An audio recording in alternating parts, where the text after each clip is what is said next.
Good. Hello. Are you all ready for your next panel? We're going to be talking about Brexit and the new party politics. Now I'm Pippa Crerar, I'm political editor of the Daily Mirror, and I've been rushing around my head office today, our news conference, and then down to Westminster to see what was going on there, what happened at Cabinet. And this is all that anyone's talking about, so it's obviously had quite an impact already. So delighted to get my hands on a proper copy of it. If I can introduce you to your panel for this event, starting off on the far right. That's a terrible way to introduce someone, isn't it? Sorry. Starting off on my right is Professor Tim Bale from Queen Mary University of London. And Tim's going to be, I think he's brought his slideshow along with him. He's going to be reflecting on his findings from his party members project on the current state of the parties in Britain and their views on Brexit. Then it'll be followed by Anand, who you obviously know well, who is going to be reflecting on the current state of play in Parliament. Hope he'll be able to provide us with some answers because nobody else currently can. And then we'll be going to Liz Kendall, Labour MP for Leicester, who was a prominent Remainer, and she's going to be giving her view on the prospects of a further referendum and the way forward on Brexit for the Labour Party. Again, we're looking forward to hearing some of those answers. And we're going to be then summing up with Iain Dale, LBC presenter, who voted Leave, and who's going to provide us some analysis and comment on Brexit and British politics, with a particular focus on the Conservative Party. So I'm going to ask each of the panel to open up with a sort of 5-minute statement. I'll start lobbing sweets at them if they go over that. And then... So I've got a good supply of sweets here, so that's fine. And then we're going to come to you for questions. I think these things often work best if you get the chance to ask what you want to, rather than listening to me drone on. So we'll start, please, with Tim. I think you've got all the equipment you need there, Tim? Brilliant, thanks. Okay, right.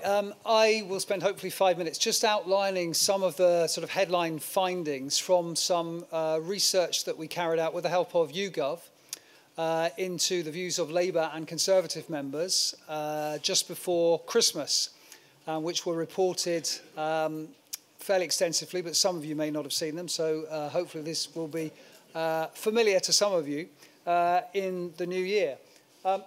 Now, we often think of the members of the two tribes as chalk and cheese, but I want to actually suggest to you that that isn't going far enough. The gap between Conservative Party members and Labour Party members on Brexit, if on nothing else, but actually it is on all sorts of other things, is extremely wide these days. And I want to take you through a few examples of that. But I want to start by saying, well, they are agreed on one thing, well, almost agreed on one thing, and that is Brexit is the most important issue facing the UK. Some 61% of Labour members told us that that was the case, and some 75% of Conservative Party members told us that was the case. And that may tell you that Conservative Party members are even more obsessed with Brexit than our Labour Party members, because actually that figure for Labour Party members is also about the same as you get when you ask the general public. So it is nonetheless interesting that given Labour members didn't really get into politics to think about Brexit, you know, they're much more about the NHS, about the economy, etc., that nearly 2/3 of them think that it's the most important issue facing Britain today is, I think, very revealing. It says a lot about how Brexit has in some ways kind of blotted out the sun, really, in British politics over the last 2.5 years. If you look at the ways that they voted, or at least they said they voted, told us they voted back in 2016, you can also see the massive divide I was talking about at the beginning. Some 83% of Labour members said they voted Remain. Some 73% of Tory members said they voted Leave. Now, it's interesting in some ways that you might almost expect that to be perhaps the other way around, those two numbers to be reversed. But we have to remember, of course, that during the 2016 referendum campaign, the leader of the Conservative Party was telling the country and Conservative voters and his own members that they ought to be voting Remain. So it's not entirely surprising that, you know, at least a quarter of Conservative Party members actually heeded their leaders' wishes on that one. There hasn't been any change, really, as far as the members of the political parties are concerned about the decision that we made back then. You saw some of these questions actually brought up in John Curtis's presentation. So 89% of Labour members think that the country made a mistake by voting to leave in 2016, and 79% of Conservative members think they got it right. So there's this gap, it's getting wider as we go.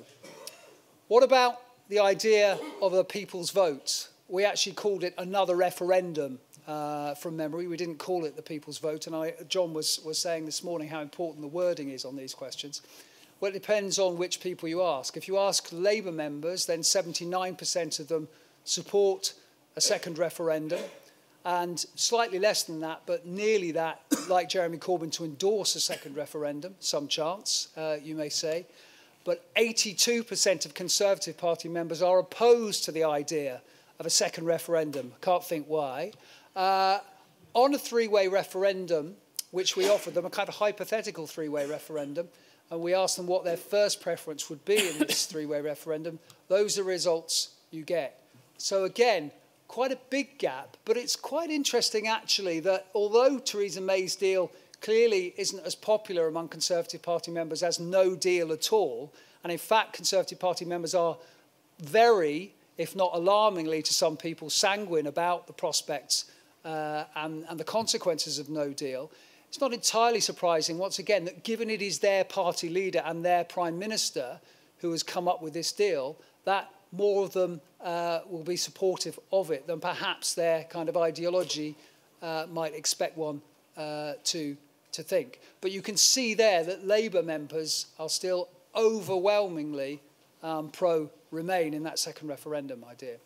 We also asked people how they would feel, so to get a sort of emotional response from them, if we were to hold another referendum and to vote to remain in the EU. And here you really can see this extreme polarisation. You have the Labour members at the top, large numbers of them feeling delighted, they say, and if you look at the Conservative Party members, an almost equal number of them saying that they would feel betrayed by that, which is a very, very strong statement in some way. Betrayal is a very strong statement. And if, oh, hang on. If you go the other way round and say, what if we ended up leaving the European Union without any deal? It's not quite the same, but you can see that Labour Party members, the predominant feeling is angry rather than betrayed. I'm not quite sure which is worse. I'm not entirely sure that this is necessarily a kind of linear scale. But anyway, it's angry and betrayed are the dominant ones for Labour. And you can see that for the Conservatives, well, delighted doesn't win quite as many votes, as it were, as you would think. But delighted, pleased and relieved are clearly far ahead of what we see in the other parties. Now, the question then is, does all this matter? And I would argue that it does, because party members constitute not only the kind of boots on the ground in any election and maybe in any referendum campaign, but they also, of course, in some ways constitute or help constitute the centre of gravity for any political party in this country. And they also represent, in some ways, a constraint on the leaders of political parties. It is not always possible for leaders to, and indeed parties as a whole, to respond to the wishes of voters when they know that the wishes, the desires, the preferences of their own party members are not lined up with those of voters. And if parties find it difficult to respond to voters, that does mean, of course, that there can open up a gap between what the electorate or what various sections of the electorate want and what the party that they might otherwise or traditionally prefer wants. And in that situation, you can, at least theoretically anyway, get a realignment of the party system. And that's something that we might go into a little bit later. Thank you.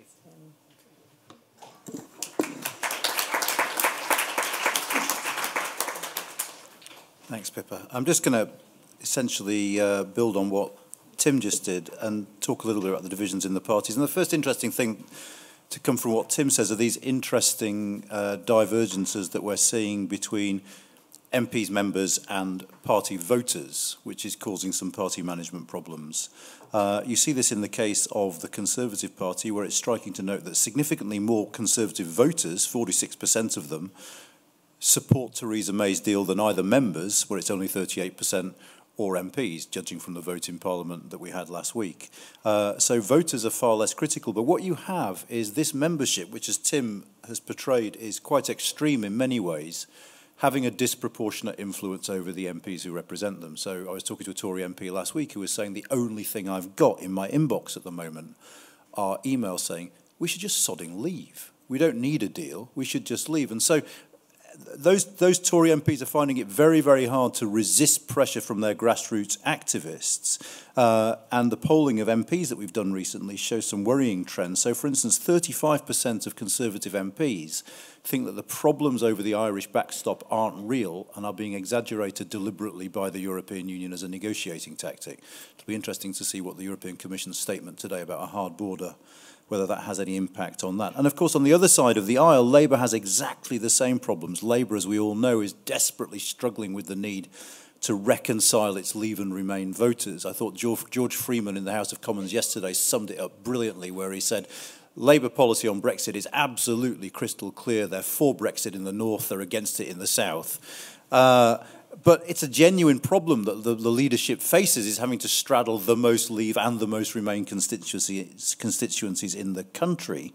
And the problem for voters, I mean, the public opinion on the voters indicates that they are becoming increasingly exasperated with what they see as a totally ambiguous Labour policy stance on Brexit, whereas Labour Party members, by 2-1, express their approval of Jeremy Corbyn's strategies. So let's not kid ourselves that both parties face really, really difficult tasks at managing their own MPs, members and voters. And of course, within Parliament itself, there are increasingly bitter divisions over Brexit within the two parties. What I would say, though, is perhaps the most striking thing I've seen in Parliament of late is how quickly traditional tribalism reasserts itself. There have been two instances recently, when the row broke out with the Speaker just before Christmas and with the confidence vote last week. If you look at the Labour benches, the sheer relish with which Anna Soubry spoke and found herself being cheered by her own benchers, which is a rarity these days, for me was a testament to the stickability of those traditional party loyalty instincts. Equally, if you look at the Brexit position adopted by Jeremy Corbyn and his team, and you look at the detail of that position and compare it with the detail of Theresa May's plan, and particularly what that plan looks like once the backstop is triggered, it becomes increasingly apparent that the real reason for opposition to Theresa May's plan is not because of the plan itself, but because it's a Tory plan. This is factional politics. The actual substantive difference between what Labour are proposing, insofar as I get what they're saying on the single market, and what the Tories have secured, is nowhere near big enough to merit the kind of bitter attacks on it that the Labour front bench are launching. This is about tribal politics once again. So I think it's too soon to write off traditional politics or traditional party bonds. But I would caution one thing, which is that I suspect the real problem for the parties might well come when, he says, Brexit is no longer the dominant issue of our time, because alongside these divisions over Brexit lie real substantive differences over policy. And here I think that the problem the parties face is that neither of them following the last election is entirely sure who they're for anymore. So to give you a very interesting example, is the Tory electoral priority to hang on to Mansfield or to wing back Kensington? And depending on your answer to that question, you come up with a very, very different set of policy prescriptions to attract the electors you're after. But be in no doubt, within both parties, there are schisms over traditional electoral policy. As I said in the last panel talking to Adam, it hardly needs to be said that people on the right of the Labour Party do not share John McDonnell's view about the optimal way of managing a national economy. Equally, in the Conservative Party, I remember being at a fringe event at the Conservative Party conference this year, where a furious row broke out because everyone in the room was a Brexit voter, but a furious row broke out because a Tory MP said, obviously, when we leave the European Union, we will cut all tariffs to zero, we will slash subsidies to agriculture, we'll have cheap food. And another Tory MP on the panel said, are you bleeding mad? I'm in a rural constituency, I will never win another election. So let's not kid ourselves that Brexit is the only problem confronting the parties. And I suspect that when Brexit's gone, the real depth, the substantive issues are going to come back to haunt us. So we have rocky days ahead in terms of managing these two big behemoths of our politics. I'll leave it there. Thanks. Yeah, make them clap. Yeah, go on. Yeah.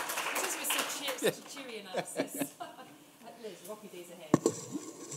Yes, extremely rocky days ahead. I'm the Member of Parliament for Leicester West, and for those of you who don't know, Leicester as a whole was the only place in the East Midlands, the only place that voted Remain, but that was by only 2,000 votes.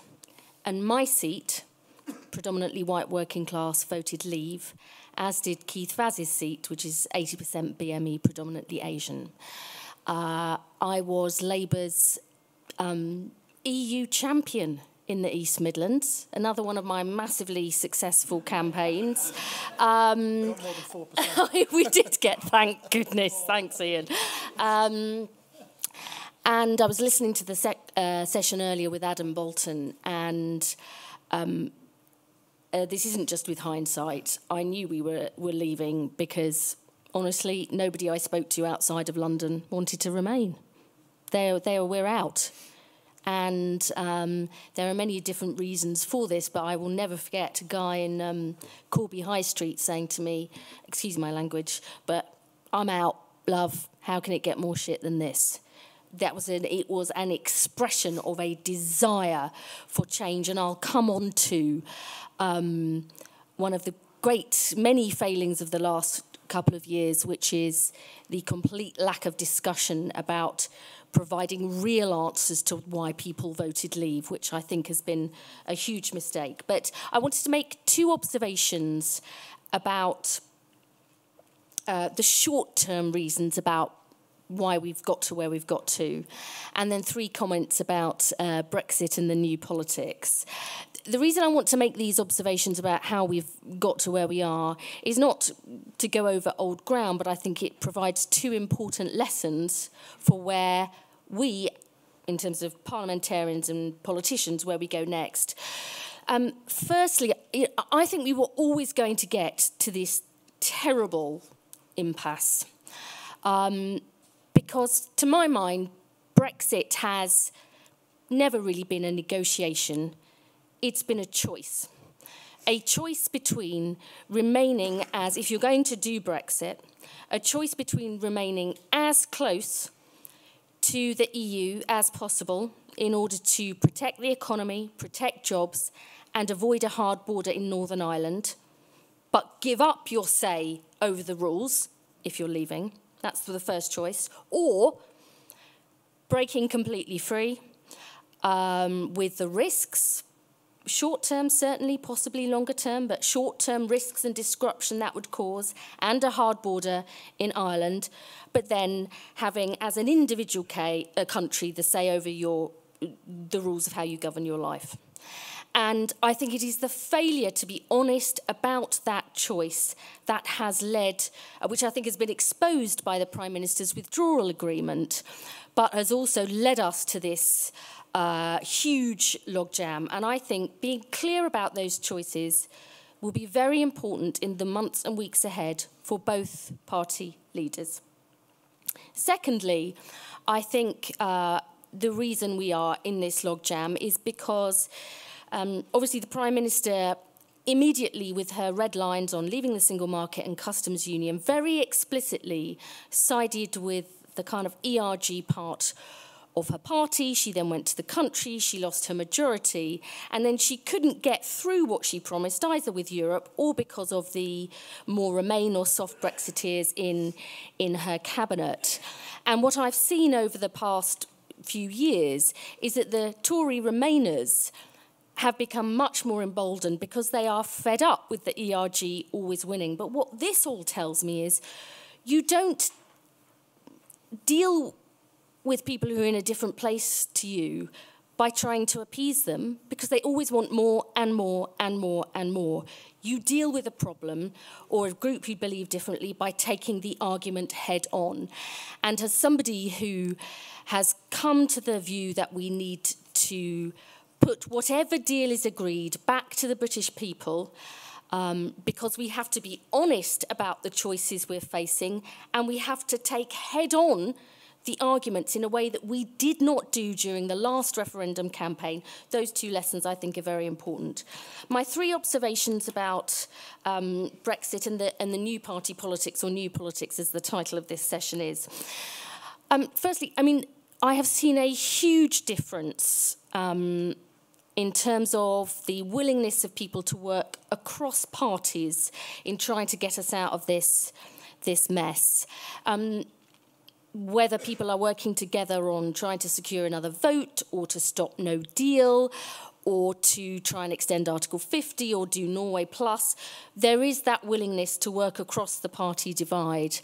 And that isn't just because it's a minority government, that people have different views with their own leaderships, but I think because many of the politicians are starting to see what they may have in common, which is a belief, which is something very fundamental about how we see Britain and our role in the world.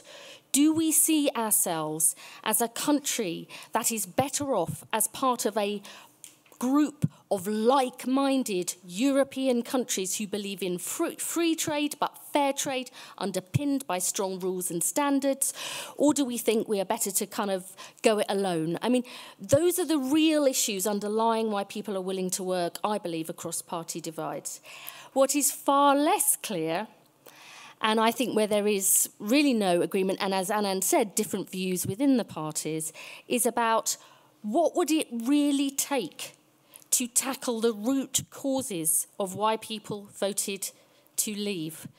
That huge sense of loss in former industrial towns and in rural areas where people feel left out and left behind, or whichever way you describe it. I think there are fundamentally different views between and within the parties about how those issues are addressed going forward. And finally, in terms of the the new politics, where we would desperately need it is if we ever did get to another vote. Because I think a type of politics which believes you can bludgeon other people into believing what you think simply by shouting louder will not work. And we have not had anywhere near enough discussion about, if we were to succeed and get another vote, how we would do it differently, with different people, different voices, and making a strong and positive case for why we should remain, but also what we need to do to reform this country so it works for everybody, but particularly those who voted out. Thank you.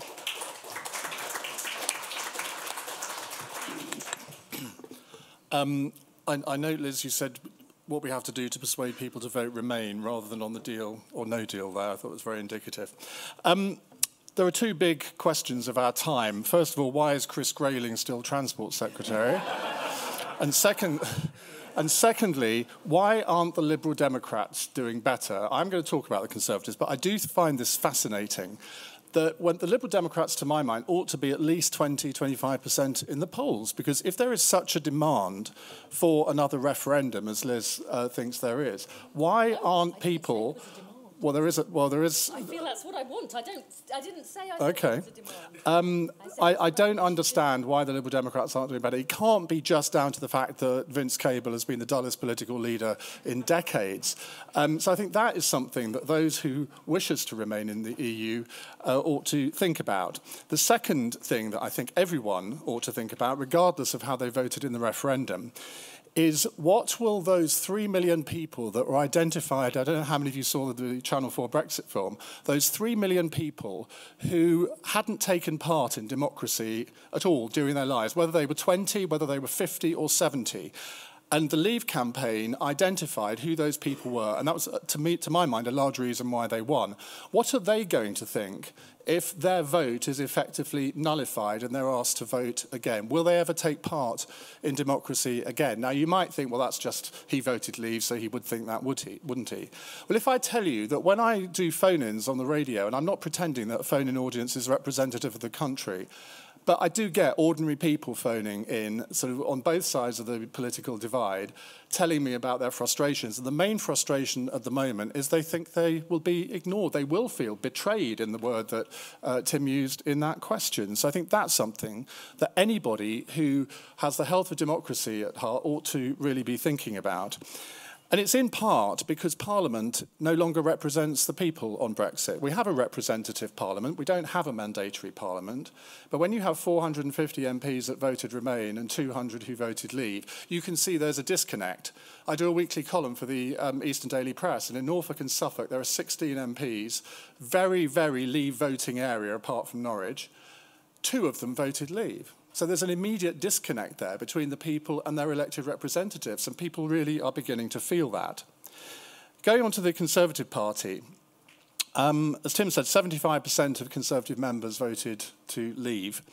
If this survey had been carried out in 1985, when Margaret Thatcher was at the height of her powers, that figure would have been reversed. In fact, I doubt whether 25% would have voted to leave.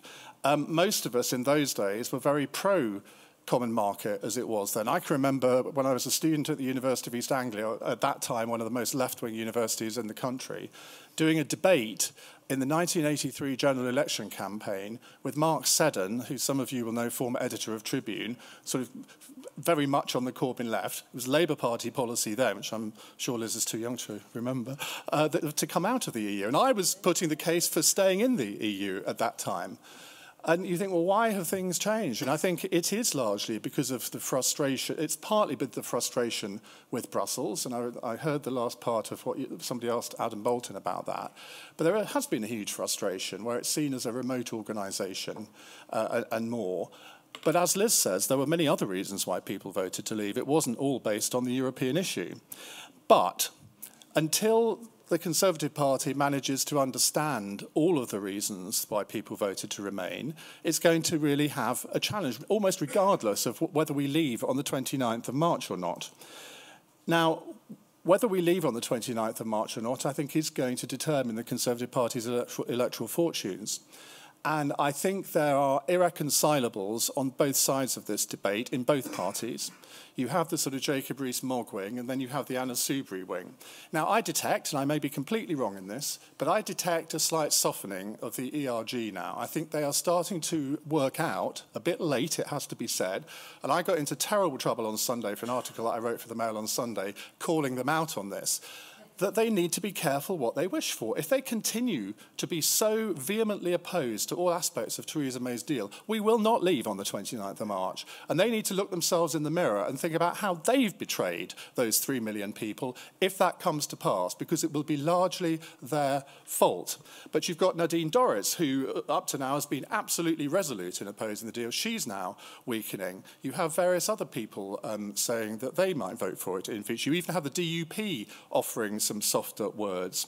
And if we do leave on the 29th of March, Theresa May becomes redundant. I believe that she would leave office, resign as Prime Minister within a couple of weeks of that happening, because the Conservative Parliamentary Party will see that she's served her purpose, which is maybe a cruel phrase to use.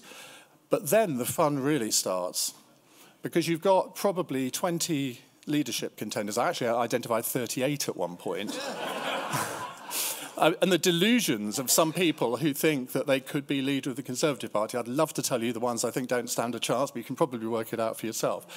And I'll tell you afterwards. And it seems to me that there are probably only 4 or 5 serious contenders. Amber Rudd, actually, in normal times, I think would be a very serious contender, but I can't see how, after having a Prime Minister who a lot of people think has sort of betrayed Brexit, if I can use that word, I can't see how you can have an ultra-Remainer taking over at that point. So I suspect it would be a Brexiteer. It won't be Boris. People don't understand how this system works. Boris will not get the support of his fellow MPs because they've worked with him. They know him. And he might be able to find the collective G-spot of the members, but the MPs do not rate him, they don't trust him, they don't like him. So, but it's possible, you might find that the final two that go to the members are actually both people who voted Remain. I can see it being Jeremy Hunt and Amber Rudd because of the makeup of the parliamentary party. And that, for the members, would be an absolute disaster. And that's when you get real revolt in the Conservative Party.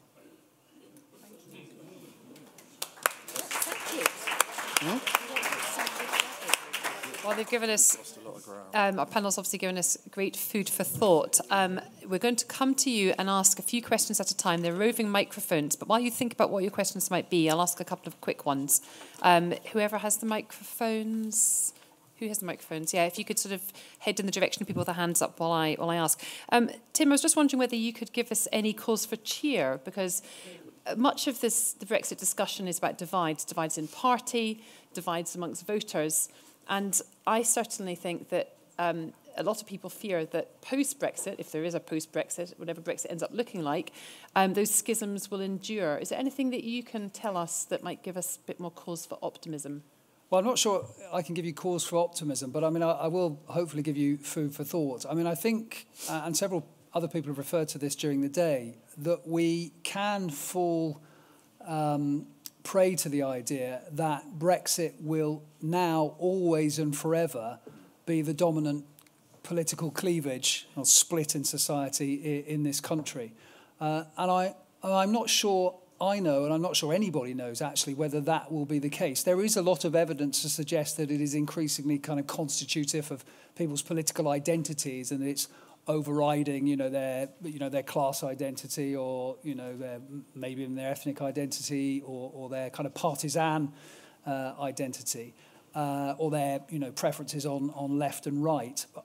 I'm not so sure that we can take that as read, actually. I mean, I think it could be that they will gradually kind of feed into each other, all those streams.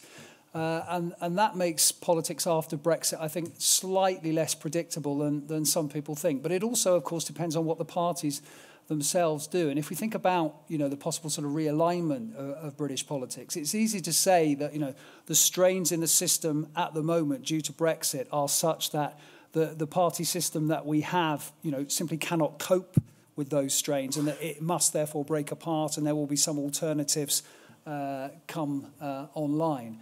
Again, I'm not so sure that is the case, because parties are famously adaptable, and not every new cleavage that comes along necessarily gives rise to a new party or some kind of alternative or some kind of breakup of the party system. And if you look at what's happening to Labour and you look at what's happening to the Conservative Party, although clearly there are strains and there are splits within both of those organisations, actually, we could be seeing a sort of sorting whereby Labour becomes basically the kind of anti-Brexit party, or the party, if you want to put it more positively, of sort of openness to the world, tolerance, etc., etc.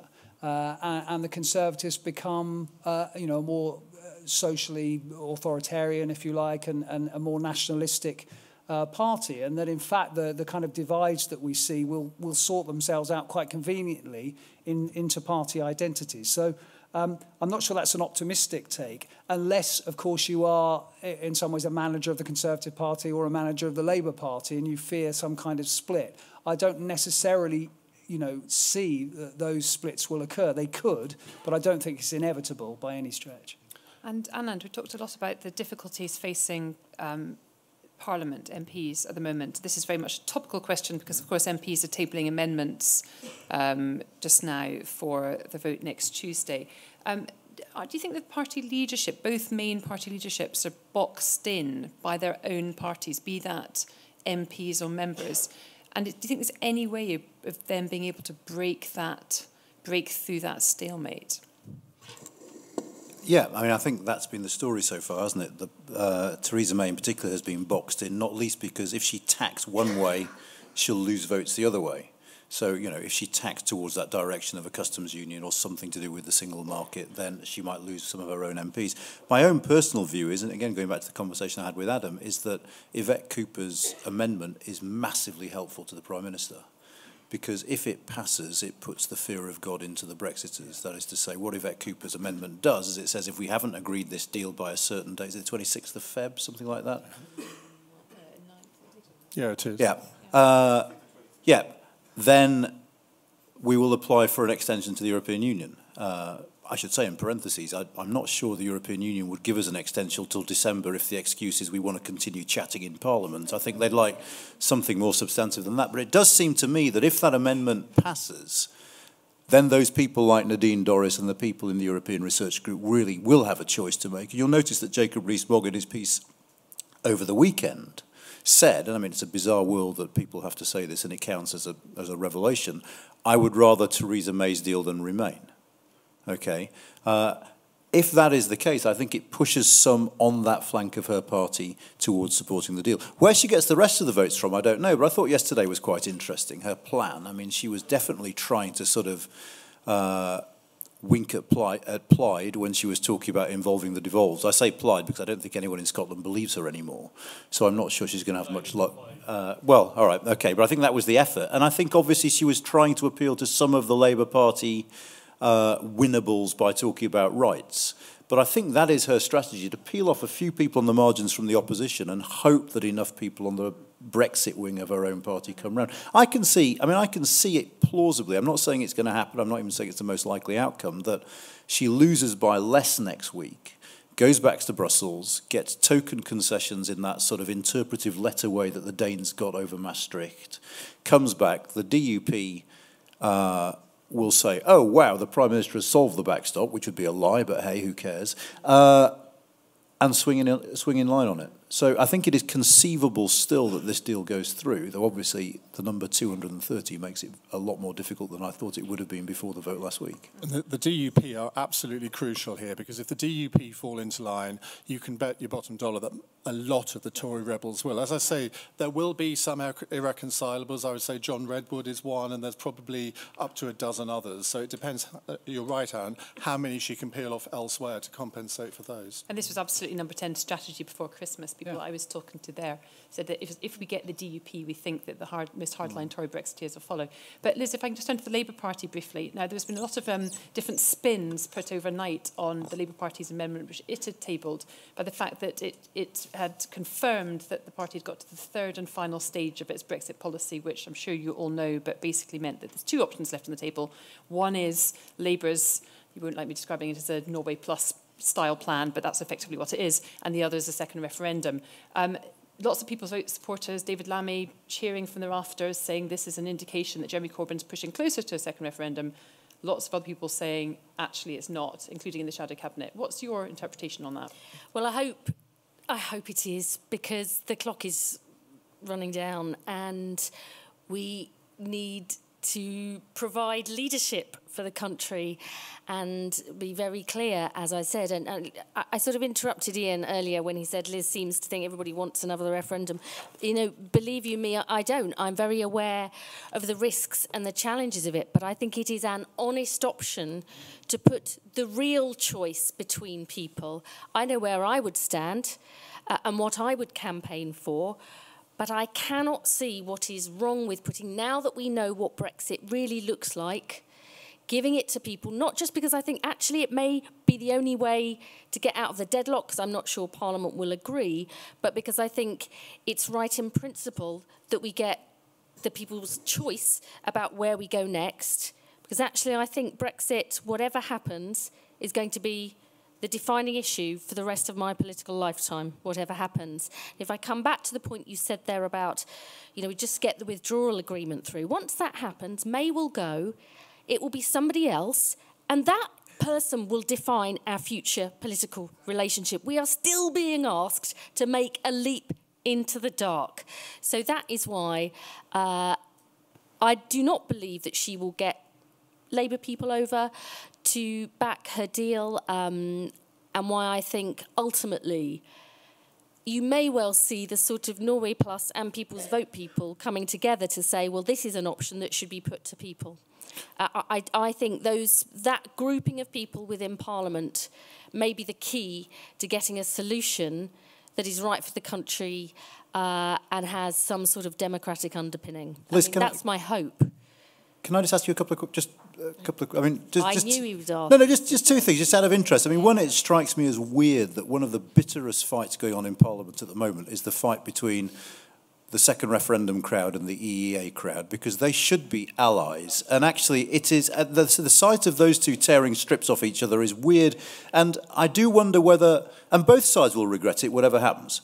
I mean, either we have a referendum, in which case you need those people out campaigning, or we leave, in which case a lot of the people wanting a referendum will probably go for EEA. But the second question is, what's your answer to Iain about those 3 million people? I mean, isn't that a genuine fear that actually a lot of those people will just not listen ever again? So to your first, which was more of an assertion than a question, I agree. I have not myself gone down that road. I think that we are broadly in the same, I have my differences in opinion, but ultimately, if we were to get another vote, as you say, we'd need their support. And equally, if I don't get what I think is right for the country, I do not intend to, back a deal that I think's bad. And if, as close to the EU as possible in the single market, in the customs union, is better than leaving with no deal. On the second point, I am acutely aware, particularly in my own constituency, I know the streets and the estates where the turnout was better than anything we'd ever seen before, and people came to vote. And I do believe there is a risk there that people will feel that their views have been ignored. But I have to make the case for what Brexit really means. And the fact that one of those people who said they'd never voted before, and she did it because she wanted to get, both of her kids into the same school, and that's why she wanted to leave the EU. I said to her then, that is not the EU is not the reason why you can't get your kids into this school. And I can't go back and just lie and say, oh, well, yes, it was. I can't. So it is tough in politics, but you have to argue for the real solutions to the very real anger that people have, not just think it's a bit too difficult, I'm going to pack up and go home.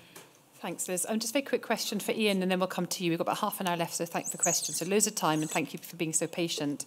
Iain, Liz actually talked about this, about why people voted leave in the first place, and the recognition amongst the party leaderships, both party leaderships, about why that had happened, and the need really to address that before you even can move on as a country.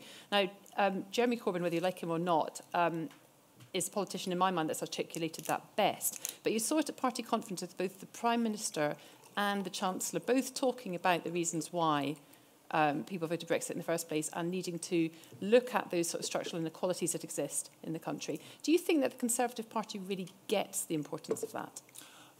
I genuinely do, actually. I think if the Prime Minister had stuck to the words that she used on the steps of Downing Street when she first became Prime Minister, we wouldn't be having this conversation. But unfortunately, Brexit has trumped every other policy initiative, and nothing else really matters for the next few months. The test will be what happens after that.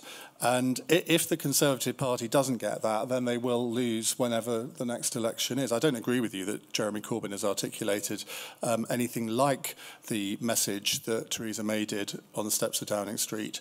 I think a lot of the people that are suspicious of all politicians' motives, they're certainly suspicious of his motives. And I think this week, and I know it's possibly a cheap political point that some Conservative MPs have made, but I do think it's driven home that when he refused to meet the Prime Minister, people thought, well, you'll meet with Hamas, you'll meet with Hezbollah without any preconditions whatsoever. And whatever the rights and wrongs of that are, to not meet your own Prime Minister when you're leader of the opposition and you're invited to, I think has told a lot of people all they need to know. Well, you're here to share that. I knew there'd be a few moments from the audience on that one. I'm sure there'll be plenty of people who want to respond to that. But I promise it's your turn next. So if you put your hands up if you want to ask a question. There's a couple of gentlemen here, one in sort of like the pinky red shirt and one in the blue jacket, that both had their hands up from the start. And if we could also come to the woman sitting on the aisle with the white jumper. If I could ask you to say your name and where you're from, please. And we'll do 3 questions at once and then come to the panel, and we'll go back for the next round after that. Sir. My name is Odd Wagler. I live in Bromley. The question is, will the UK ask the European Council to extend the period before the treaties shall cease to apply to the UK? If not, why not? Well, you mean extend Article 50? No, I'm talking about the treaties. A TEU and the functioning of the TEU. I don't know what you mean. Do you? It was approved by the UK Parliament in 2008 and by all 28 countries in 1st of December 2009. Those treaties can be extended. You mean the Lisbon Treaty? Yeah, the Lisbon Treaty. Lisbon Treaty. And sorry, it was Oldvark, you said your name? Oldvark, yeah. Okay, thank you. The gentleman next to him. Thank you. Michael Freeman, Essex University. I'd like to question a little bit the premise of this panel about new party politics. In the last general election, the two major parties got a larger share of the vote than those two parties had got for a long time. And the current polls show that if there were an election in the near future, the result would be quite similar. So the party system, Brexit aside, and that's a big thing to put aside, seems to be, in the short run at least, very stable. Would you like to comment on that? Thank you. And then the woman in the white over there, please. Thanks. Well, I think my question's slightly related. I'm sorry, I seem to have had the microphone a lot this afternoon. Recently, I heard Caroline Lucas explain to us that in the last general election, 68% of votes had no bearing at all on the result. And to address Iain Dale's comments about the 3 million, I think it's very relevant. It obviously needs to be looked at.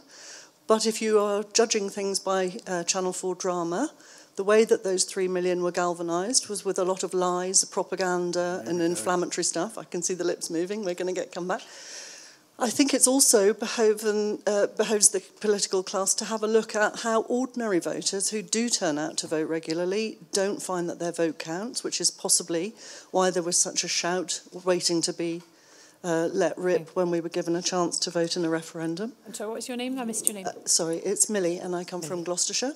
Okay, thank you. Okay, so if we go to those questions first, Anand, can I ask you to start on the Lisbon Treaty and why we don't just extend? I don't know if there's a provision like that in. I haven't read your thing yet, so. Okay, well, I haven't memorised the Lisbon Treaty either, so. Can we talk afterwards? Because otherwise, this is going to take up the rest of the half hour. Is that a deal? Do you want me to say something about the other two, or? Yeah, well, if each panel responds to whichever they think are most pertinent to them. So, Anand, do you want to? I mean, for me, I just want to say about first past the post. And I think that did have a relevance in the referendum. I mean, one of the messages of the Leave campaign that I think resonated most strongly was the message that you finally have a vote that counts.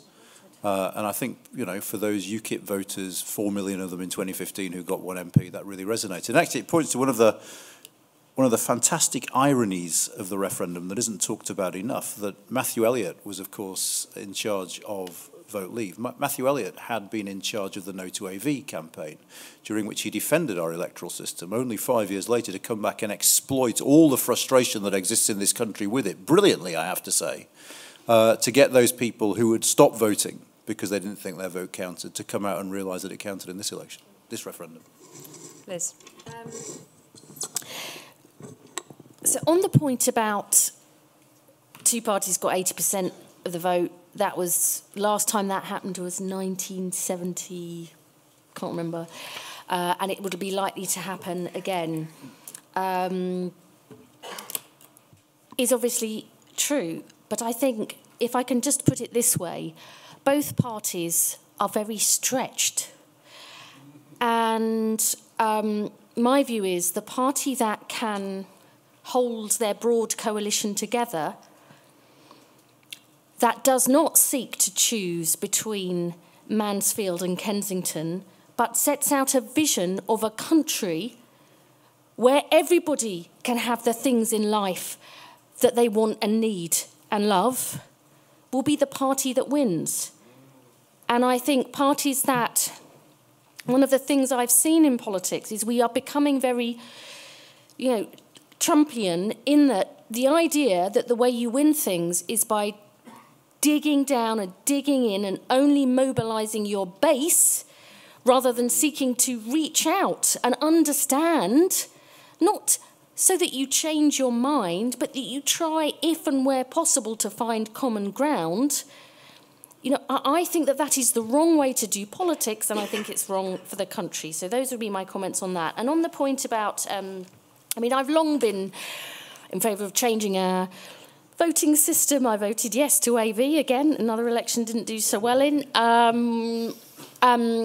And for whatever the methods that were used, and I understand your worries about them, let me say that the Leave campaign tapped into a desire for change for many different reasons, and they held up answers, something or someone to blame. And if you're a progressive politician, I believe you should offer real solutions, not something or someone to blame. But we are not doing anywhere near enough, in my view, in my part of the political world, to do that effectively. And we need to put our own house in order first. Tim. On the question about the party system and the extent to which it is or isn't stable, I mean, I think these tectonic shifts, as it were, in party systems can occur pretty quickly, actually, sometimes. And I mean, let's take the Liberals, who won a huge victory in 1905, 1906. Less than 20 years later, they were dead in the water, replaced by a party that was hardly even founded when that landslide occurred. So we need to be very careful not to write off the idea of change, even though I expressed a degree of scepticism about it myself. I mean, I think it slightly depends, obviously, on what happens. If we don't get Brexit, then, as Iain says, there are going to be a lot of Conservative members and a lot of Conservative supporters who are, quite frankly, going to feel betrayed, angry, whatever you want to call it, and maybe looking for a new political home. If we do get Brexit, and Jeremy Corbyn is seen by some of his members and some of his supporters to have facilitated or enabled that Brexit by effectively colluding in it with Theresa May, then there may be a lot of people on that side of the party divide who are looking for a new home. And who knows where that might be. It might, to bring up something that Iain said, it could be the Liberal Democrats. If they manage to replace Vince Cable with a rather more convincing or at least dynamic leader, we shouldn't write that off. As far as what might replace the Conservatives, well, who knows? It could be some kind of UKIP 2.0. Might not be called UKIP anymore. Might be led by Nigel Farage. Might not be led by Nigel Farage. But even then, you can say, well, that's quite feasible thinking about that. But then if we do get a party on the radical right, and say we still get a party on the radical right even though we've Brexited, if we Brexit, we won't have European Parliament elections anymore. And those European Parliament elections have been incredibly important for the rise of smaller parties like UKIP and the Greens. And without those, the electoral system, going back to your point, is going to even more effectively crucify small parties. So we are in a position where despite my scepticism about the idea that the Tories are going to do a Corn Law split, or Labour's necessarily going to face a kind of mass walkout by former Blairites, it is possible. I wouldn't say that things are as stable as they look. I think sometimes party systems are a bit like the proverbial swan. They're going along quite smoothly, but actually under the water, there's a heck of a lot more going on, which could, and this is flogging the swan analogy too far, see it capsize. So. And Iain, and then we'll come for another round of questions. In the end, political parties are very tribal, and we saw that, someone said, I can't remember who it was, this week when Anna Soubry had a real go at the Speaker and all the Tories rode in behind her. And it takes a lot for someone to leave a tribe. We saw it happen in the 1980s. We all know what happened to the SDP. And I do think Liz is... I agreed word for word with the first half of Liz's answer there. I think we have got to a stage where divisive Trumpian language is being used both on the left and the right. But in the end, successful political parties are coalitions. And if you remember John Carlyle, very right-wing MP in the Thatcher era, he could happily coexist in the same party as people like Ken Clarke. You had Jeremy Corbyn coexisting in the same party as Tony Blair for all of those years. Margaret Thatcher and Ronald Reagan and Tony Blair and Bill Clinton, they won. They were so successful because they created these big tent coalitions. They could appeal to the other side. And we seem to have lost that in our politics now, where it's almost seen as a badge of honour when you're a political leader, I'm going to say like Jeremy Corbyn, who is quite happy to appeal to his base, can't quite see the relevance of getting someone like Liz on side, which to most of us, it's actually, if you're wondering about voting Labour, I would say it's people like Liz that will probably swing the balance in your favour of doing so. On the electoral system, there is no perfect electoral system. We did have that referendum, and I think that wasn't one where we needed a second vote. It was quite clear what the people thought, 70-30. And I would be quite happy to have another referendum on full PR, because I suspect that would be 80-20. People understand first past the post with all its imperfections. And I don't buy this thing that Caroline Lucas keeps trotting out, saying that, well, 68% of votes didn't. Every single vote has an effect. It's just that in a constituency that you don't win, you don't like it when those votes didn't vote for the winner. It's kind of this idea that every time you lose, you either have to change the system or have another referendum. I knew I wouldn't get clapped for that. More hands up. Okay, so we've got about 15 minutes left, so we've definitely got time for 2 more rounds of questions, if everyone keeps them quite tight. No, please. I think Anand said he'd have a chat with you afterwards, if that's okay. No, because No. we didn't understand the question. The expert at the end is going to deal with it afterwards, if that's okay. I think I wouldn't expect the panel at this moment to get into the minutiae of Article 50, and Anand is an expert in it, and I think he'll be the best place to talk to you after. So if I very easily, there's 3 people in a row sitting here and cheering, brilliant. So if you could say who you are and keep your questions concise, please, and if the panel can limit their answers as well, then we can have some more. Women phoning in. My name's Christabel Cooper. I'm not an academic, I'm a data analyst, and I suppose I should confess I'm a Labour councillor. We've talked a lot about the will of the people, and I thought John Curtis made a very good point this morning. People seem to be very fed up with MPs and don't think that Parliament is doing anything, and why don't they just sort this mess out? But actually, Parliament right now is very much reflecting the will of the people, which doesn't really know what it wants to do. And in fact, if we are going to get out of this mess, what it requires is politicians having courage to lead and actually do things that are going to be unpopular. And it does seem to me that we've got a sort of constitutional problem here that, you know, people feel alienated from politicians and they want politicians to represent what they want. But then when politicians actually do accurately represent what they want, which is not knowing what to do, then it leads to this mess. How do we kind of resolve this conflict between direct democracy and representative democracy? When are we going to see MPs actually be representatives and not delegates again? Thanks. Neil Nerver, I should confess I'm a Labour councillor in a neighbouring borough, actually, in Brent. Why do you keep confessing? It's not a crime. Yeah. Full-time hack. So. Even to me, it's not a crime. No, thank you very much. Very therapeutic. Thank you. Serious question, which anyway follows on. Not planned. Tim, you talked about all the things, the impact of political parties on MPs. One that I think you missed out was we as members actually vote for new political leaders. What is the impact of political party membership going up and down and fluctuating having on British politics at the moment? Yeah. Thanks, Neil. And next question. Yes, hi, my name is Sandra Kaduri. I used to work in government in conflict zones, but I quit to be a campaigner. Just about bringing the national interest back to the centre, and do you think the parties have not debated enough about national security and our place in the world and the fomenting of unrest that's been going on by the Russians to split up the European Union and within our country as well? Are we not talking enough about that and how we're going to be in this vulnerable situation? Where is our explanation of how our foreign policy and our soft power helps us at home? There's this big disconnect between talking about domestic stuff on the one hand and international stuff completely separate. Why aren't we talking more about the national interest in these issues? Okay. And the military as well have not talked about army officials speaking out on Brexit. There's too many in favour of leaving and not enough coming out to talk about why we should stay. Retired, aren't they? Okay, so if I could ask the panel to be succinct with their answers, because I know there's lots more questions. If you pick which of those you'd like to respond to. Tim, can we start with you? Yeah, well, I'll do the obvious one for me, which was the party members one.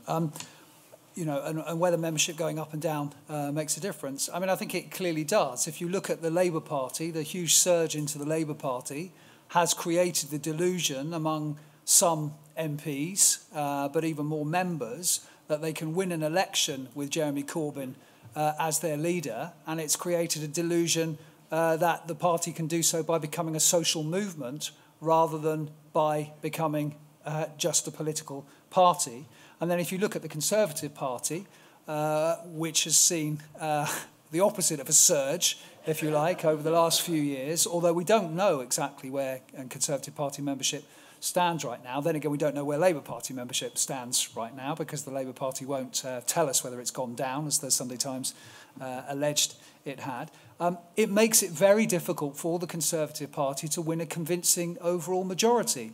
Boots on the ground are not everything, clearly, but in a close election, there is evidence to suggest that party members and the efforts they make can make a difference. And if you simply haven't got enough people on the ground to do the job that needs to be done during election times, or you've got a membership that, while it might be theoretically big enough, isn't sufficiently active, whether because of age or for other reasons, you know, you are going to find it difficult. Now, I know there are some people in the Conservative Party, Iain might speak to this, who thinks that actually you don't need members anymore because you can, you know, you can pay people to deliver leaflets, you know, you can do the phone banks, etc., and members don't count anymore. But I'm not so sure. So I do think members make a difference. And last point about members, I do think one of the most fascinating things about the politics of the last 20 years or so is that the party whose members have least say formally in the policy of that party, namely Conservative Party members, you can argue have actually had the most influence on the policy of a party. Because I am pretty sure that without the members becoming increasingly Eurosceptic, we would not have seen the Conservative Party itself go from, you know, a Eurosceptic position, fine, to, in some ways, and amongst some MPs anyway, quite a Europhobic position. Interesting. Okay, Iain. I'll adjust that one too, if I may. I think that members have always been far more important to the Labour Party than they have to the Conservative Party, partly because of the structures, partly because of the policy-making process. Conservative members have never really had a formal role in forming policy. There used to be something called the Conservative Policy Forum. I don't think it exists anymore. At Conservative Party conferences, no longer do local associations put in motions on policy, which when I started out in the 1980s, it was all rather exciting being at a Conservative Party conference. It isn't anymore. It's not even a conference. It's effectively a rally. And I agree with Tim that in terms of campaigning, members are absolutely vital. And I think this is where Corbyn has really struck lucky with momentum, because I mean they are an army of volunteers just sort of itching to get out there to help in an election campaign. The Tories don't have that, but they haven't had it for many, many years. In 2015, the reason they had all of that trouble with the bus and all the young Conservatives going around the country, they had to do that because they didn't have the party workers in the marginal constituencies, which, as we know, is where everything is won or lost. So I'm not sure that things have changed a lot. And I don't think Conservative MPs are worrying too much about their own local associations, because many of them only have 100 or 200 members if they're lucky. So that they're not going to actually put a lot of pressure on MPs. I think, but then we go back to what we were talking about, betrayal. Yes, Conservative Party members will feel betrayed. They will feel angry. And I know several people I know said, well, if you think I'm going to go out in the next election campaign and deliver leaflets in my area, you've got another thing coming. And they already feel that sense of betrayal with Theresa May's deal, a lot of them. Thanks, Liz. I'll try and take the one about, you know, MPs, when are you going to be representatives, not delegates, and the issue about national security. Let me just say in defence of some of my colleagues, if I think about the people who have been earliest, I was a bit of a latecomer, and strongest on saying we need to put this decision back to the public and have an option to remain, it is people in massively leave seats, like Bridget Phillipson in Sunderland, Phil Wilson in Sedgefield, Pat McFadden, Wolverhampton, Anna Turley in Redcar, Mary Cray in Wakefield. They have got guts. I just had to think of quite the right word there. People who are prepared to make that argument. So let me just say, just as a counter to you, I actually see the opposite. I see many good colleagues making a case that many of their constituents would not support because they believe, as a Labour person, that they have to put jobs and public services first. So that's just my defence. And on the issue around, I think you raise a very important question here about Brexit, national security, Britain's role in the world, that no one will be more pleased for us to leave than Vladimir Putin, who wants to see a weakened Europe. If you look at internal security issues, I went to visit my own chief constable last week, and we're doing big Brexit no-deal preparations. We've got East Midlands Airport. How are we going to do the data sharing, European arrest warrant? What's interesting to me is I remember hearing George Osborne make the case that one of the ways we'd get a good deal is through national security, because the rest of Europe relied on us so heavily for security, they'd give us what we wanted on the economy, when in fact none of those issues have been dealt with. But once again, what this is really about is your view of what sovereignty means and how to be a strong country. Do you believe that by pooling some sovereignty, you gain greater strength? Or do you believe that somehow you are stronger when you more go it alone? That is what we are debating. And my view is, in a world where global problems require global solutions, where you cannot tackle terrorism, migration, make large international countries pay their taxes, or tackle climate change unless you work with others, then we have to be part of a stronger block of like-minded people. That is what this is really about in the long term. But I understand why it's simpler to make the case around jobs and the food industry and food manufacturing than it is those bigger things. But we have to, if we're doing our job, do both. Can I just have a quick response? Of course. I agree. You do have to pool sovereignty sometimes, and we do that with NATO. And NATO is the bulwark of our security. And we were told by the Stronger in Europe side in the referendum, no prospect of a European army whatsoever. Well, it's been enshrined in this treaty that Germany and France have signed today. So, and just quickly on your previous point, which I'm now trying to remember what it was in response. Oh, I know, representative. I mean, this goes through all parties. You have Stephen Lloyd, a Liberal Democrat MP, resigned the party whip to vote for Theresa May's bill. Now, that would have gone down like a cup of cold sick in the Liberal Democrats. You've got, I mean, is it comfortable to be Anna Soubry or Dominic Grieve or Heidi Allen at the moment? No, it isn't. You could argue maybe it's not very comfortable to be some people on the ERG side as well, because they're getting similar kind of abuse. So I think there is leadership, but it's a bit like sort of we always say, why do we never report good news? Well, because it's regarded as advertising in the news media. Bad news is headline news. Conflict is headline news. So that's why the newspapers, and increasingly, I will admit, broadcasters, will report conflict rather than peace. Okay, thanks. So we have time for one very quick final round of questions, as long as I can appeal to everyone to keep the questions and the answers short. So the gentleman here, waving there. There's a gentleman here with tartan tie on the front row, and Tim spotted someone at the back who was... A lady right at the back, is that right? Yeah. Over... Yeah, lady at the back there who's waving, And then there's also a gentleman in the tartan tie. So that's 3 questions. If I can ask you to make questions rather than speeches, really sorry to those who have not been able to come to. Sorry. Hi, my name's Nick James, and private citizen. I just want a quick comment and then my quick question. Very quick, please. Quick comment. Liz, you should have been leader instead of Jezza of the Labour Party. When they chose, they made the wrong choice. But anyway, I agree with you about the AV, but not Brexit, okay? You made some points about why people voted the way they did. I voted Brexit because of there are other issues around the continent. My wife is Polish. I'm well aware, friends are Italian. Other countries in Europe, there's a lot of hostility to the unelected, frankly, quasi-dictatorial EU Commission. And a lot of, I think the factors on the continent are also the rise of populism in response to it. And I think that people in Britain are picking up on that. And I think there are legitimacy reasons. And your question, sorry, I'm going to push you to your question. The question is, how is that going to be resolved by another referendum here? It won't change the fact. Okay, how resolved by another referendum? And the woman at the back, please. Hi, my name is Carla Adam. I'm with the Washington Post.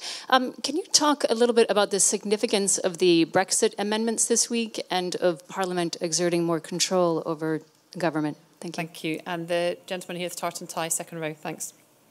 Jim Gallagher again. Very briefly, extraordinary contrast between the morning and the afternoon. The afternoon has shown us the resurrection of the dead. And apparently, on the panels we've seen today, Mrs. Maysdale's got a chance. Do you really believe that? Okay. In today's politics, I believe anything. I think, yeah, sadly so. Okay, I'm going to start with Anand now, and if we can shoot through everybody, because you've got refreshments waiting, and I don't want you to keep you from your cup of tea. Well, the third question, the first question. The third question, yeah, for the reasons I said. I don't think it's likely. I wouldn't put money on it, but I do not think it's dead, and I think MPs will, a large number of MPs will end up swinging behind it because of the threat of referendum or no deal, respectively, depending on which side you're on. I have a lot of sympathy with your argument about another referendum. I mean, insofar as, there are a whole load of reasons why people voted to leave, and I'm not one of those people who says, I understand what the people meant, because I don't. I mean, it's a very confused message. But one of the reasons was a general sense of disillusionment, either with the economic settlement or with the workings of politics, and that's what makes me really worried about a referendum in which one side of a publicly funded campaign is going to campaign on the basis of you can't trust those bastards. I'm not sure that is going to be very, very good for our democratic system. Liz? Like Anand, people voted leave for many reasons. I was describing one set, just as I am for, in an ideal world, remain in reform of the economy here. Europe itself needs to wake up, and let's see what happens in the elections, in the European elections. I think there are some who understand that Europe needs to change. That is something that people like Macron have been pressing for, that unless you deal with people's real problems, they are going to be fed up and angry and want big change. So I am always for remain and reform. Yeah, he's had his own problems, hasn't he?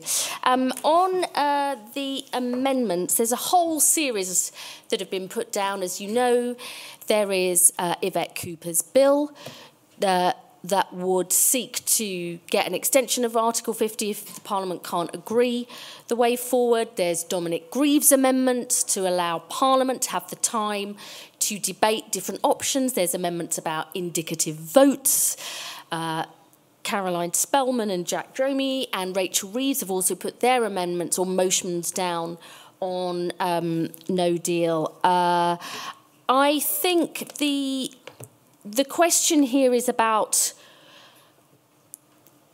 actually you need legislation to trump existing legislation. So there isn't a way of ruling out no deal unless you have an extension or a revoking of Article 50.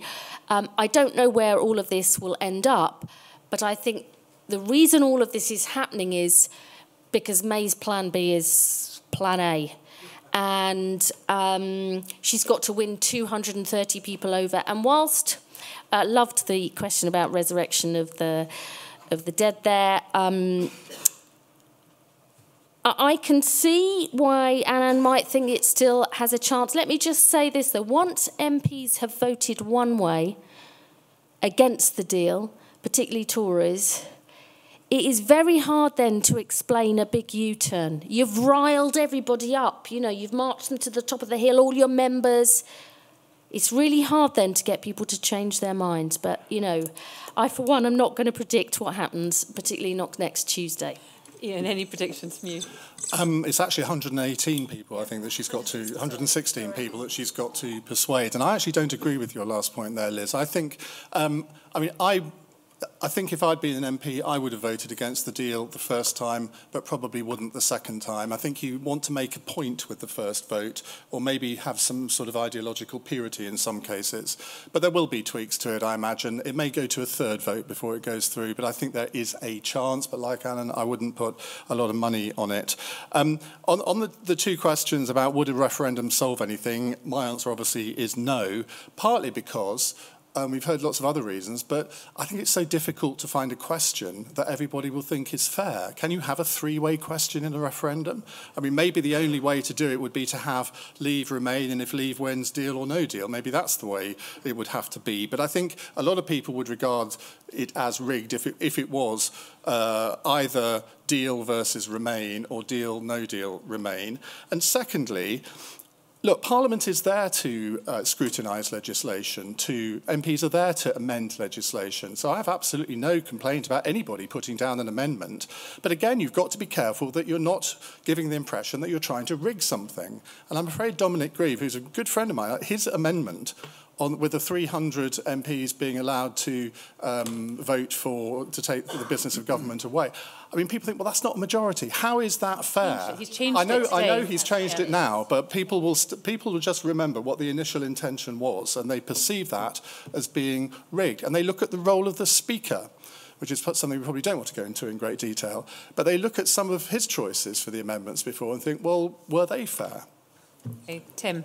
Yeah, we had a question earlier about whether you can reconcile representative democracy with direct democracy. And my answer to that would be yes, you probably can, but it's very difficult to do that in such an adversarial political culture as we have at Westminster.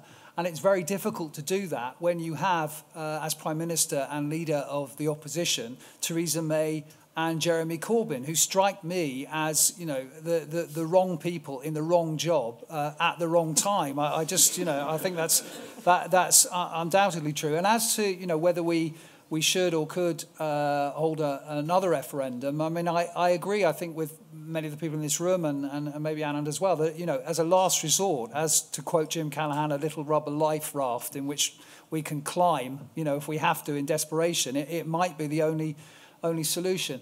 But certainly I would say that the worst possible argument against having another referendum is that people may be upset by having another referendum and may even be so upset as to the point of committing some kind of civil disobedience or even at the fringes some kind of violent action. That is the worst possible argument against asking people for their views on anything. That is no better, and it sounds extreme, but I'll say it anyway. That is no better than just giving in to the threat of terrorism, I'm afraid. That's an inflammatory note to leave it on. But thank you, Anand, Liz, Iain and Tim, and to the UK and a Changing Europe for having us all. And there's now refreshments outside. Enjoy the rest of your afternoon.